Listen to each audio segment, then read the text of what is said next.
I call upon the department to continue to implement the unconditional cash transfer program to provide cash grants to poor households and individuals who do not benefit from the lower income tax rates but who are adversely affected by rising prices. Bago tayo magpatuloy, huwag kalimutang mag-subscribe sa aking channel.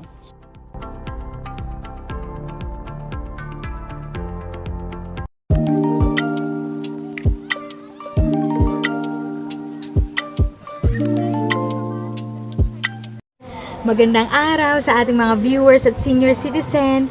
This is Tita Eda. Kamakailan po ay nagdiwang ang DSWD ng kanilang anibersaryo at naging guest si President BBM dito.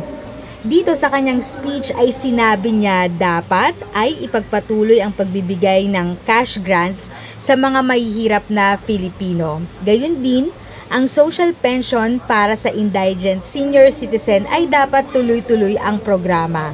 Atin pong pakinggan ang naging speech ni President BBM tungkol dito. Panoorin at tapusin ang buong video para sa dagdag kaalaman. Ang dami ninyong natulungan, kung hindi sa tulong ng DSWD, kung hindi sa ating mga ibinigay na tupad, na AIX, na hanggang ngayon ay binibigay pa rin natin, yung 4Ps, kung hindi dyan, ay marami siguro sa ating mga kababayan ang nasawi ng pandemya. Kaya people should not need to travel to urban areas to access government services. That is why we must ensure that everyone, everywhere, will have access to all the help and services that they need. Continue calibrating the Pantawid Pamilyang Pilipino program and strengthening the government's social protection initiatives, especially since one of the measures we undertake to address poverty is through the grants that we provide for the health needs of every household and education of our children.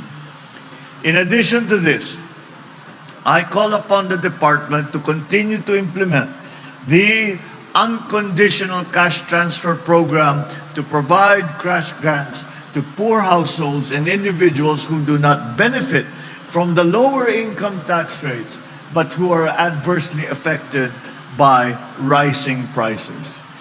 Let us also enhance the social pension program for indigent senior citizens as a means to augment their daily subsistence and medical needs. And finally, I encourage the DSWD once again, remain steadfast in your commitment to ensuring that more Filipinos will be provided with quality service in the coming years. The work that you do is crucial. And I am assured that with your dedication and hard work, we will continue to make the progress in uplifting the lives of our fellow Filipinos. With you leading the charge in our government social programs, I am confident that we can build a more inclusive and compassionate society that truly cares and respects the life of every single Filipino.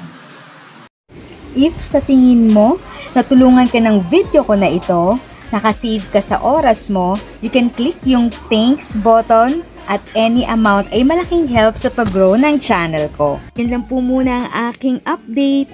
Sana ay nakatulong na dagdag kaalaman ang aking shinare today. Ang goal ng aking channel ay mag-create ng awareness. Kung ganitong mga topic ang gusto mo, panoorin mo ang mga videos ko na ito.